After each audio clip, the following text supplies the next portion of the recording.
Welcome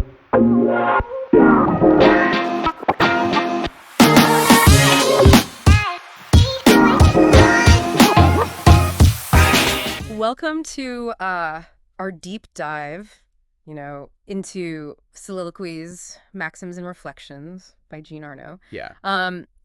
You've given us a really interesting mix of materials here. Yes. Interviews with Arno himself, articles about his work, Right. and even excerpts from the book itself. It's like we're getting a 360-degree view of this intriguing philosopher. A 360-degree view. That's a great way to put it. And, our mission, if you will, is to really extract the most thought-provoking nuggets from all of it. Okay. Uncover those core themes, explore his most striking aphorisms, right, and see what wisdom we can unearth for you.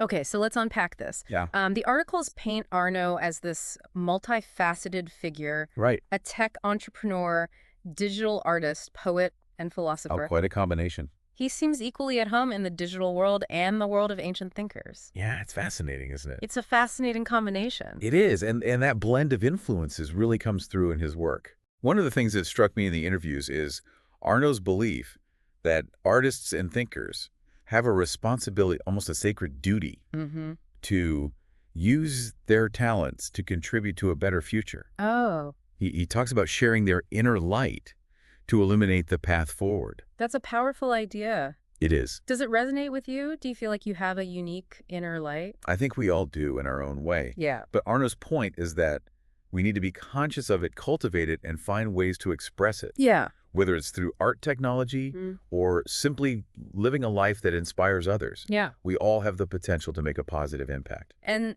Soliloquies seems to be his way of sharing his own inner light. It seems to be, yeah. But before we dive into the book itself, Okay. there's one thing I'm dying to know more about. Okay. His upcoming project, Thus Dreamed the Poet. Ah, yes. A philosophical tale with symphonic poetry and digital art. Right. It sounds incredibly ambitious and multi-sensory. It definitely piques my curiosity. Sure. You know, this multi-sensory approach seems to be a hallmark of Arno's work. Yeah. He's constantly pushing boundaries and finding new ways to engage our senses and intellect. Speaking of engaging our intellect, Yes. let's talk about the title of the book we're focusing on today. Okay. Soliloquies. Yeah. I'll admit I had to look that one up. A word with a rich history, you know? Going back to ancient Roman theater, it essentially means thoughts spoken to oneself. Right. A kind of internal dialogue or reflection. So is that what Arno is encouraging us to do with this book? To engage in a kind of self-reflection, internal dialogue? Exactly.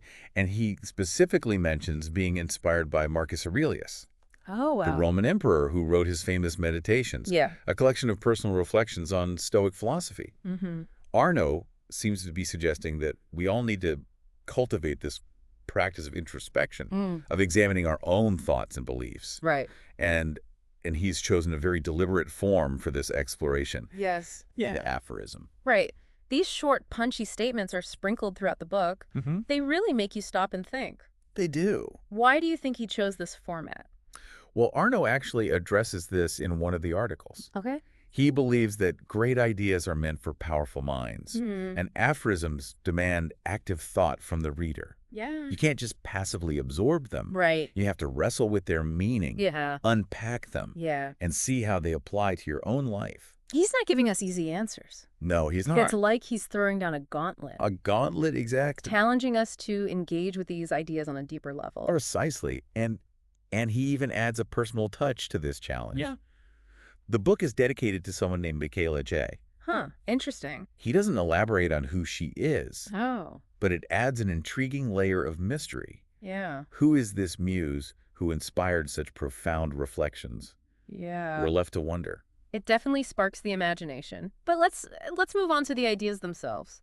Okay. From what I've read, several core themes emerged. Yeah. Love, destiny, Right. and the potential for human betterment.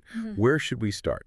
Let's start with love. Okay. A topic that has fascinated philosophers and poets for centuries. Yeah. Arno's approach is unique. Okay. He compares love to an alchemical fire, a force that can transform us, help us reach our highest potential. Right.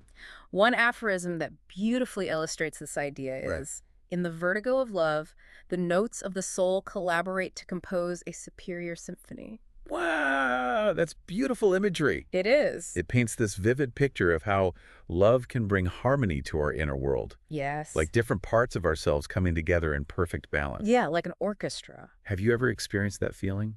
I think we've all had glimpses of it, those Yeah. moments when we feel a deep sense of connection and purpose. Yeah. Arno is suggesting that love can be a catalyst for those moments, a force that helps us discover and express our true selves. But alongside this celebration of love's transformative power, Arno also cautions against forces that can hold us back. He does. Things like negativity, slander, and vanity. Yes, he sees these as obstacles on the path to self-discovery and fulfillment. Yeah. He specifically warns against clinging to certainty, Okay. suggesting that true growth comes from embracing uncertainty and being open to new perspectives. It's about letting go of the need to be right all the time Yeah. and allowing ourselves to be transformed by new experiences and ideas. So he's advocating for a kind of open-mindedness and humility, He is. a willingness to step outside our comfort zones and Yeah. challenge our own assumptions. Exactly. And this connects to another key theme, Okay. destiny. Destiny. Arno seems to believe that we each have a unique path to follow, Right. a destiny that unfolds as we navigate the complexities of life. But it's not a predetermined path. Yeah. We have choices to make, challenges to overcome, and opportunities to seize. And that's where the inner light comes back in, right? It does. Our choices, our actions are what illuminate that path. Precisely. And Arno believes that art plays a vital role in this process. Oh, okay. He sees art as a powerful force for good, a way to express our inner truth, connect with others, Yeah. and inspire positive change in the world. Okay. He writes, every work of art adds its soulful hues to the world. That's a beautiful thought. It is. But it also raises a question in my mind. Okay. How do we balance this pursuit of art and self-discovery with the demands of everyday life?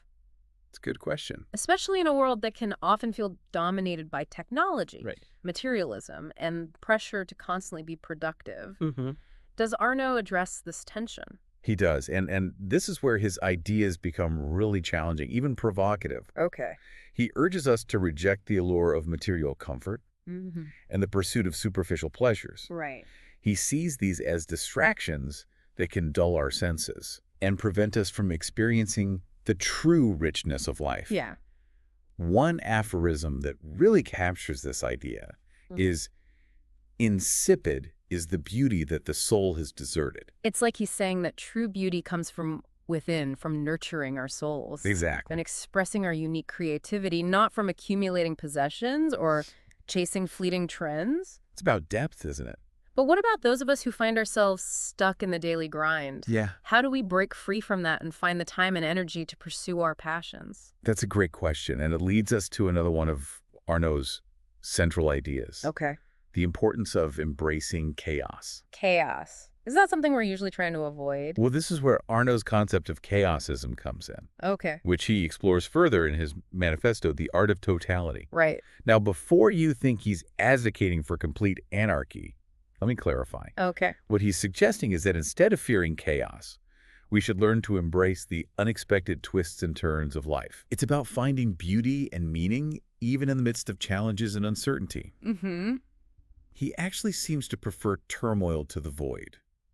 Okay, now it's getting really interesting. It is. You're saying he's encouraging us to actively seek out challenges, to step outside our comfort zones Yes. and lean into the unknown. Exactly. And this ties into his belief in the power of creativity. Okay. He sees creativity as an antidote to cynicism, a force that allows us to transform challenges into opportunities for growth and self-expression. Right. He writes, thinkers are tasked with delving deeper into reality, while artists must transcend it. Wow, that's powerful. It is. But how does this all connect to the individual? Where does the I fit into this grand vision of embracing chaos and transforming reality through art? Well, this is where Arno's ideas about the power of the I come into play. Yep. We'll delve into that in the next part of our deep dive. Yeah. We've covered a lot of ground already. Yeah, we have. And I think it's important to give you some time to digest all of this. That's a good point. What are your initial thoughts? What's resonating with you so far? One thing that really struck me is this idea of embracing chaos. Yeah. It's a bit counterintuitive, but I can see how it could be incredibly liberating. It can be. And it definitely ties into his emphasis on creativity and finding beauty in unexpected places. I agree, and it's a powerful reminder that life is not always going to be neat and predictable. Right. There will be challenges, setbacks, and moments of uncertainty. Yeah. But it's how we choose to respond to those moments that ultimately shapes who we become. Right. And Arno is urging us to respond with creativity, courage, and a willingness to embrace the full spectrum of human experience. I like that. But let's save that conversation for the next part of our deep dive. Okay. Until then, why don't you reflect on this? Okay. What soulful hues are you adding to the world? That's a great question for all of us to ponder. It is. We'll be back soon to continue our exploration of soliloquies. Looking forward to it. Stay tuned. See them right. Welcome back. We left off talking about Jean Arno's idea of embracing chaos. Right. It's a powerful concept. It is. And it leads us to another one of his central ideas, the power of the I. What's fascinating here is how Arno elevates the individual I as the starting point for all of this transformation. He doesn't shy away from emphasizing the self. Yeah, and I can see why that might seem controversial to some. Right. Especially in a world that often emphasizes collectivism and conformity. Yes, but Arno isn't advocating for egotism or narcissism. Right. It's more about recognizing the unique potential within each individual, that spark of creativity and self-awareness that can drive real change. He has this incredible aphorism that really captures this idea. The I sows the seeds of the world within the self and harvests the most brilliant fruit. What do you make of that? It's a powerful metaphor, isn't it? Yeah. It suggests that we have this inner world, this garden of potential within each of us. Yeah. And the I, our conscious self, is the gardener. What we choose to plant, nurture, and cultivate will ultimately determine the fruits we harvest. So it's about taking ownership of our own growth and development, not waiting for external forces to shape who we become. Exactly. And it's not about ignoring the world around us, but rather about recognizing that true transformation starts from within. This makes me think about all the different seeds we might be planting in our lives. Right. Ideas, beliefs, habits, relationships. Which ones are we nurturing? Which ones are we allowing to wither? It's a powerful question. It's a powerful question to ask ourselves, isn't it? It is. And it reminds us that we have a choice in how we shape our inner landscape. Right. Arno seems to be saying that the world we experience is to some extent a reflection of the world we cultivate within ourselves. But how does this all connect to the artist's journey? We've talked about embracing chaos, the power of the I, Right. and the transformative potential of art. Right. How do these pieces fit together? Well, Arno seems to believe that the artist's journey is one of constant metamorphosis, Okay. of embracing the unexpected and allowing oneself to be transformed by the act of creation. He even writes, every artist takes over in metamorphosis. Interesting. They're not just creating art, they're becoming art in the process. It's like they're embodying the very essence of creativity, Yes. becoming conduits for something larger than themselves. Exactly. And this connects to another fascinating concept Arno explores, Okay. the idea of the palimpsest. Is he familiar with that term? Yeah. Vaguely. I know it has something to do with ancient manuscripts, right? Yes. Imagine an ancient manuscript where the original text has been scraped away Right. and new text written over it. Okay. But you can still see faint traces of the original writing beneath the surface. So it's like these layers of meaning of history all woven together. Right. I see how that could be a metaphor for art. Mm-hmm. But how does Arno apply this to life in general? What's fascinating is how he connects this concept to self-discovery. Oh, Yeah. he seems to be suggesting that like those ancient manuscripts are not fixed or one-dimensional. Right. We have layers of experiences, memories, beliefs, Yeah. and emotions that make up who we are. Right. And as we journey through life, we're constantly adding new layers, building upon the foundation of our past. So it's not about erasing the past or pretending it didn't happen, but rather about recognizing how those layers have shaped who we are today and continue to influence our present and future. Exactly. And I think this is where Arno's emphasis on embracing chaos and the power of the I come together. Yeah. It's about being open to new experiences, new knowledge, Right. even new ways of thinking, and allowing those experiences to transform us. Okay. new layers to our personal palimpsest. It's like we're each a work in progress, a Mhm. constantly evolving masterpiece. Yeah. And it's up to us as the artists of our own lives to shape those layers, Yeah. to choose the experiences that will shape who we become. That's a beautiful way to put it. And it really highlights the agency we have in crafting our own destinies. Yeah. We're not passive recipients of fate. We're active participants in the ongoing creation of our own lives. But Arno doesn't just give us these abstract concepts and leave us to figure it all out on our own. He doesn't. He also offers these incredibly insightful and thought-provoking aphorisms, these little nuggets of wisdom that can guide us along the way. That's right. And up until now, we've mostly been talking about Arno's ideas in general terms. Right. But I think it's time we dive into some of these specific aphorisms, these potent pronouncements, as you called them earlier, Yeah. and see what resonates with you. I'm game. There were so many that jumped out at me as I was reading through Soliloquies, Yeah. but one that really struck a chord was this. All beings must aspire towards the supreme light of genius. It's such a bold statement. What do you make of it? I think it speaks to Arno's unwavering belief in the potential within each of us. Yeah. He's not saying we all have to become world-renowned geniuses, Right. but rather that we should strive for excellence, for the highest expression of our unique abilities. Okay. It's about pushing ourselves beyond our perceived limitations Yeah. and reaching for something truly extraordinary. And he acknowledges that this journey isn't always easy. Right. That there will be challenges, setbacks, even moments of doubt and despair.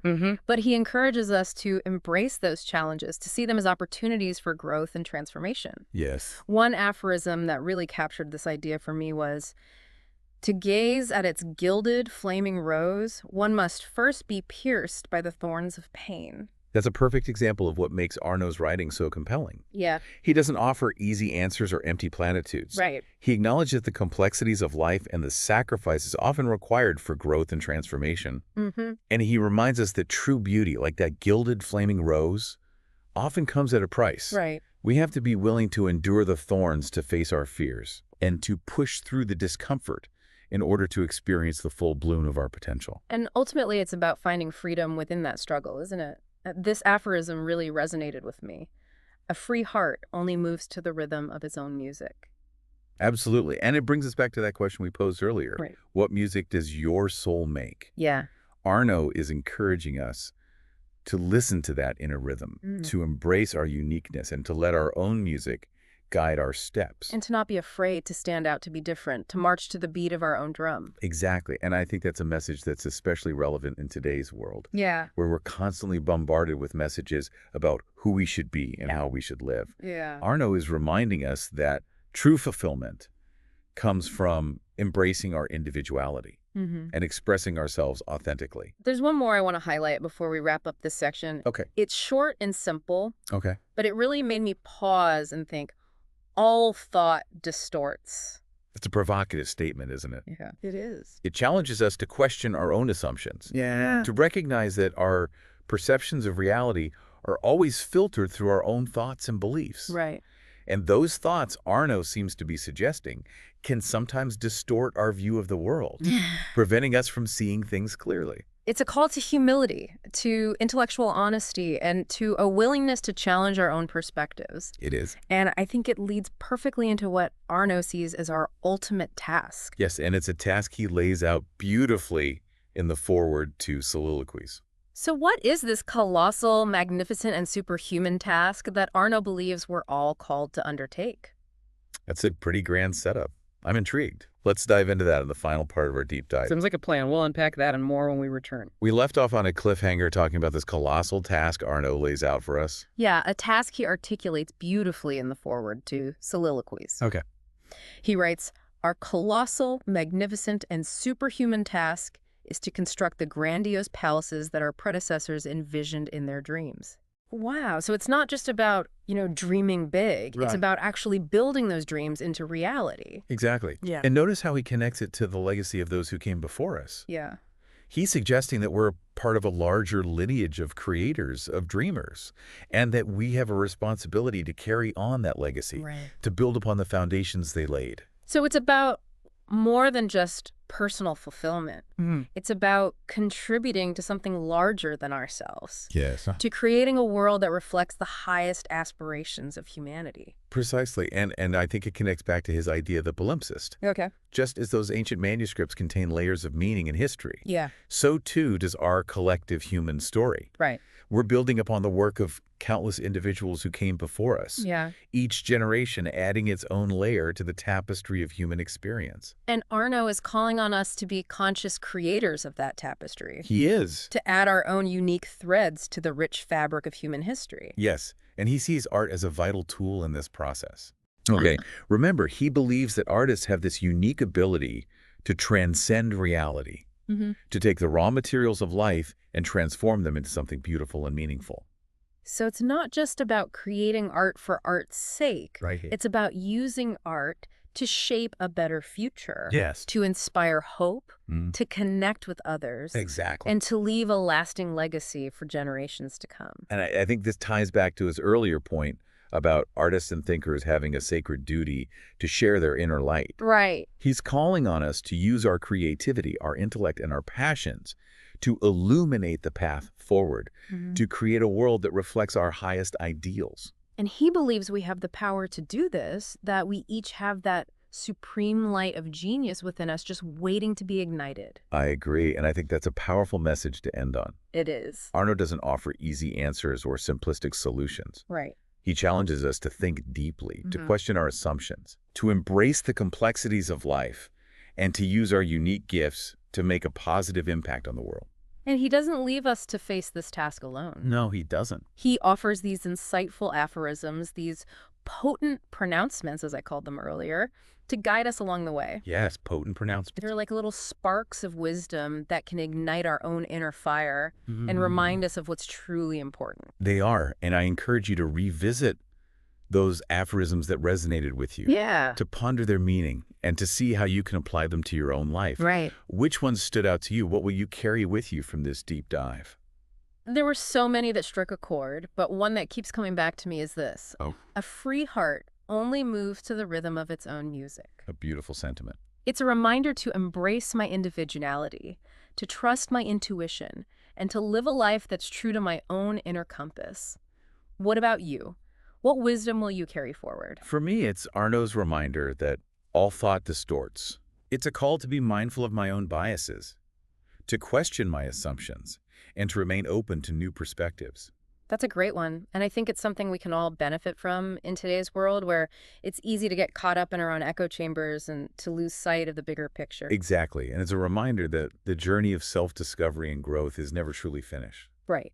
There's always more to learn, more to explore, and more ways to expand our understanding of ourselves and the world around us. And perhaps Arno's upcoming book, Thus Dreamed the Poet, will offer even more insights into his unique worldview. It very well might. It's a philosophical tale, you said, with symphonic poetry and digital art. It certainly sounds like a fitting continuation of his exploration of the human condition. I, for one, am eager to see what new layers of meaning he unveils. Me too. And for you, dear listener, we hope this deep dive has sparked some new thoughts, challenged your perspectives, and perhaps even inspired you to embrace your own colossal, magnificent, and superhuman task. Remember, Arno believes in you. Do you believe in yourself? Until next time, keep diving deep, keep questioning, keep creating, and keep listening to the rhythm of your own unique music.